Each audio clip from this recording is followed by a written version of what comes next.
நாளை அவர் மீது மற்றும் ஒரு புதிய அவதூறு வழக்கை நாங்கள் தொடுக்க இருக்கின்றோம். அதாவது நான் என்னுடைய மனைவியின் பேர்ல சொத்து வாங்கியிருக்கிறேன் அப்படின்னு சொன்னாரு. என் மனைவி என்ன சம்பாதிக்கிறாங்களான்னு கேட்டேன், தெரியாதுனாரு. ஆனா இதுல டிஆர் பாலு அவதூறு வழக்கு போட்டதுல நான் இன்னைக்கு ஆஜராகி கேள்வி கேட்கிறப்ப, அதனால் நேர்மையான அரசியலை முன்னெடுக்க வேண்டும் என்று நினைக்கக்கூடிய நான் அந்த கடினமான பாதையில பயணிச்சுதான் ஆகணும். என்னோடு பாரதிய ஜனதா கட்சியினுடைய மூத்த வழக்கறிஞர் அண்ணன் பால் கனகராஜ் அவர்கள், பாரதிய ஜனதா கட்சியினுடைய வழக்கறிஞர் பிரிவினுடைய தலைவர் குமரகுரு அண்ணன் அவர்கள், பாரதிய ஜனதா கட்சி வழக்கறிஞர் பிரிவினுடைய எல்லா வழக்கறிஞர்கள், பாரதிய ஜனதா கட்சியினுடைய தலைவர்கள் எல்லோரும் இன்று சைதாப்பேட்டை நீதிமன்றத்தில் முன்னாள் அமைச்சர் திரு டிஆர் பாலு அவர்கள் என் மீது தொடரப்பட்ட இந்த அவதூறு வழக்கில் இன்று நேரடியாக நான் இந்த சம்பந்தப்பட்ட வழக்கில் கடந்த ஒரு 3 மணி நேரமாக திரு டிஆர் பாலு அவர்களே நேரடியாக குறுக்கு விசாரணை செய்வதற்கு ஒரு வாய்ப்பு கிடைத்தது. அதற்கு உறுதுணையாக இருந்த நம்முடைய எல்லா வழக்கறிஞர் பெருமக்களுக்கும் முதல் என்னுடைய நன்றிகளை தெரிவித்துக் கொள்கின்றேன். அதேபோல நான் திராவிட முன்னேற்ற கழகத்தினுடைய அமைப்பு செயலாளர் திரு RS பாரதி அவர்கள் மீது தொடுத்திருந்த அவதூறு வழக்கு என்று RS பாரதி அவர்கள் வராத காரணத்தினால அடுத்த ஒரு தேதிக்கு மாற்றப்பட்டிருக்கிறது. எப்பொழுதும் சொல்வதைத்தான் இன்றும் சொல்லுகின்றேன். இந்தியாவில் குறைந்தபட்சமான வழக்கில் மட்டும்தான் அந்த வழக்கு சம்பந்தப்பட்டவங்க வழக்கை எடுத்து நேரடியாக வாதிடுவார்கள். எனக்கு திராவிட முன்னேற்ற கழகம் செய்திருக்கக்கூடிய ஊழல், நாங்கள் வெளியிட்டிருக்கக்கூடிய DMK ஃபைல்ஸ் பார்ட் 1 பார்ட் 2, திரு டிஆர் பாலு அவர்கள் மீது நான் சுமத்தியிருக்கக்கூடிய குற்றம் அனைத்தின் மீதும் நம்பிக்கை இருக்கின்ற காரணத்தினால நேரடியாக நம்முடைய மூத்த வழக்கறிஞர் திரு பால் கனகராஜ் அவர்களுக்கு கொடுத்திருந்த அஃபிடவிட்டை வித்ட்ரா பண்ணி நானே நேரடியாக இந்த கேஸில் ஒரு சாமானிய மனிதனாக என்று ஆஜராகி வாதிட்டேன். அது அவருக்கு 2.25 விமானம் இருந்த காரணத்தினால அவங்க குறுக்கு விசாரணை 3 மணி நேரத்திற்கு பிறகு மறுபடியும் இன்னொரு புதிய தேதி வேண்டும் என்ற காரணத்தினால இன்று குறுக்கு விசாரணை ஒத்தி வைக்கப்பட்டிருக்கிறது. தொடர்ந்து நானே இந்த வழக்கில் நம்முடைய மூத்த வழக்கறிஞர்களுடைய உறுதுணையில் இந்த வழக்கை வாதாட இருக்கின்றேன். நிச்சயமாக திராவிட முன்னேற்ற கழகத்திற்கு இந்த வழக்கு மூலமாக ஒரு பாடத்தை புகட்டுவோம் என்கின்ற முழு நம்பிக்கை எங்களுக்கு இருக்கு. அது மட்டும் இல்லை, சாமானிய மனிதர்கள் நம்முடைய உரிமைக்காக நாம் பேசும் பொழுது நம்முடைய வழக்கை நாமளே கோர்ட்டில் எடுத்து வாதாட முடியும் என்பதற்கும் இன்னைக்கு கோர்ட்டில் நடந்த சம்பவம் ஒரு சாட்சியாக இருக்குது. எவ்வளவு பெரிய மனிதர்களாக எப்படிப்பட்ட பொறுப்பில் இருந்தாலும் கூட எந்த ஒரு சாமானிய மனிதனும் தன்னுடைய சொல்லியிருக்கக்கூடிய குற்றச்சாட்டின் மீது நம்பிக்கை இருக்கும் பட்சத்தில் நாம் வாதாடலாம் அப்படிங்கிறது தான் நாங்கள் இன்று செய்திருக்கின்றோம், தொடர்ந்து செய்வோம். எனக்கு பத்திரிகை நண்பர்களுக்கு இந்த வழக்கு சம்பந்தமான அப்டேட், ஏன்னா என்ன கிராஸ் கொஸ்டின் பண்ணோம், என்ன பதில் சொன்னார், என்ன கேள்வி கேட்டோம் அப்படிங்கிறது இப்போ நான் சொன்னால் அது சப்ஜுடிஸ் மேட்டருங்கிறனால நான் பேச முடியாது. அதனால் முழுமையாக முடித்த பிறகு அது உங்களுக்கு பொதுவெளியில் நான் கேட்டிருக்கக்கூடிய எல்லா கேள்விகளும், சேது சமுத்திர கெனால் ப்ராஜெக்டிலிருந்து, சாராய ஆலையிலிருந்து, குடும்பம் நடத்தக்கூடிய நிறுவனத்திலிருந்து, இன்று அவர் கோர்ட்டுக்கு வந்த கார் எந்த நிறுவனத்தினுடைய பெயரில் இருக்குது, அவருடைய அஃபிடவிட், வாங்கியிருக்கக்கூடிய கடன், இது சம்பந்தமான எல்லா கேள்விகளையும் கூட இன்று கேட்டிருக்கின்றோம். அடுத்து வரக்கூடிய குறுக்கு விசாரணையின் பொழுது இன்னும் நிறைய கேள்விகளை கேட்க இருக்கின்றோம். அதனால் பத்திரிகை நண்பர்களுக்கு வேறு கேள்வி இருக்குதுன்னா கேளுங்கண்ணே, பதில் சொல்கிறோம். ஏங்கண்ணே கேள்வி இருக்கா சொல்லுங்கண்ணே. ஐயா, அவருடைய கிராஸ் எக்ஸாமினேஷன் கண்டினியூ ஆகுதுங்க ஐயா. 2.25 விமானம் இருப்பதாக அவருடைய வழக்கறிஞர் அவர்கள் நீதிமன்றத்தில் சொன்னாங்க. அவங்க கேட்டுக்கொண்டதன்படி ஒரு புதிய தேதி கேட்டிருக்கிறாங்க. அந்த புதிய தேதியில் மறுபடியும் அந்த கிராஸ் எக்ஸாமினேஷன் குறுக்கு விசாரணை கண்டினியூ ஆகுங்க ஐயா. ஐயா, அவருக்கு மார்ச் முழுவதுமே பாராளுமன்றம் இருக்கின்ற காரணத்தினால அவர்கள் நீதியரசரின் முன்பு பாராளுமன்றம் முடிந்த தேதியை கேட்டிருக்கிறாங்க. ஏப்ரல் முதல் வாரத்தில் ஏப்ரல் 7ஆம் தேதி அந்த தேதி கொடுத்துருக்குறாங்கண்ணா.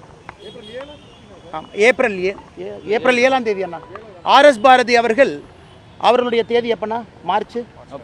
மார்ச் 10ஆம் தேதி அவருடைய வழக்கு அன்னைக்கு நடக்குங்க அண்ணா. ஆமாங்க அண்ணா. அண்ணா கேள்வி அண்ணா கொஞ்சம் சத்தமாக கேளுங்கண்ணே.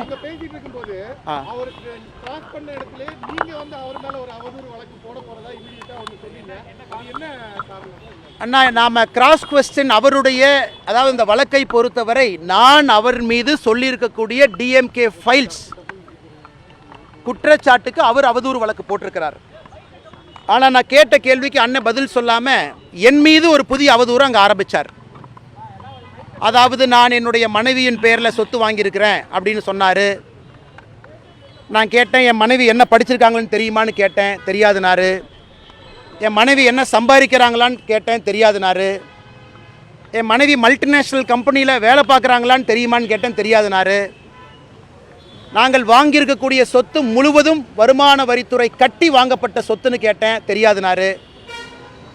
ஃபைனான்ஸில் கடன் வாங்கி சொத்துக்கு வாங்கியிருக்கோம், டாக்குமெண்ட்டை பார்த்தீங்களான்னு கேட்டேன், தெரியாதுனாரு. என்னுடைய மனைவி நான் வாங்கிய கடன் எல்லாம் சேர்ந்து அந்த சொத்தை வாங்கியிருக்கிறோம், தெரியுமான்னு கேட்டேன், தெரியாதுனார். எதையுமே தெரியாமல் நான் ஏதோ ஊழல் செய்து, எந்த ஒரு பொது வாழ்க்கையிலும் இல்லாத நான் ஊழல் செய்து ஒரு சொத்தை வாங்குறேன்னு சொன்னார்.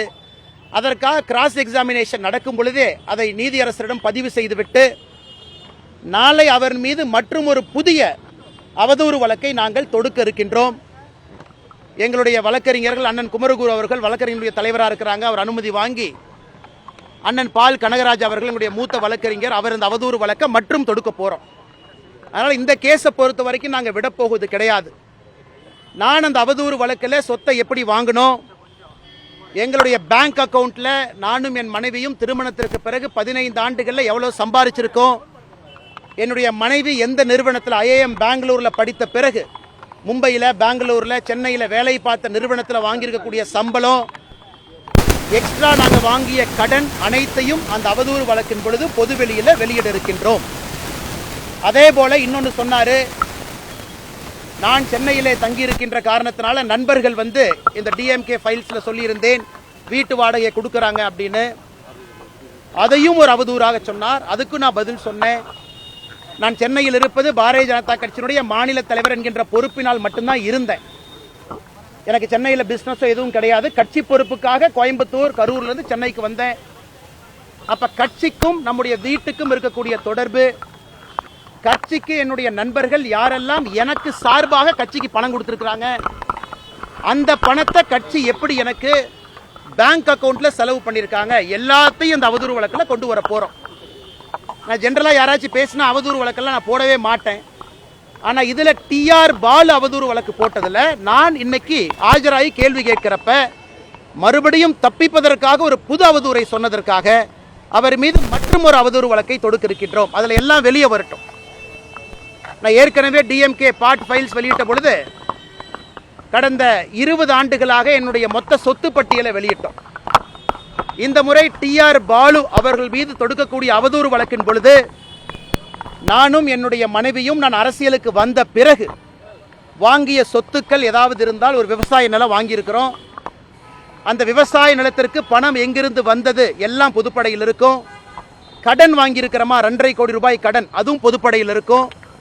அதனால் நேர்மையான அரசியலை முன்னெடுக்க வேண்டும் என்று நினைக்கக்கூடிய நான் அந்த கடினமான பாதையில் பயணிச்சு தான் ஆகணும்.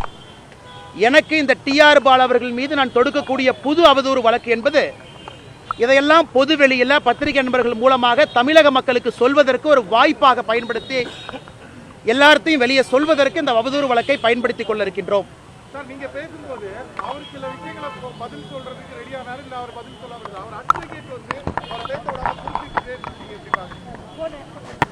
அண்ணா, ஒரு மூத்த தலைவர் அவர்கள் அவரே சொல்லியிருக்கிறார், நான் திராவிட முன்னேற்ற கழகத்தில் 58 ஆண்டுகளாக உறுப்பினராக இருக்கிறேன். 68 ஆண்டுகளா? நாங்கள் நிறைய கேள்விகள் கேட்டோம்.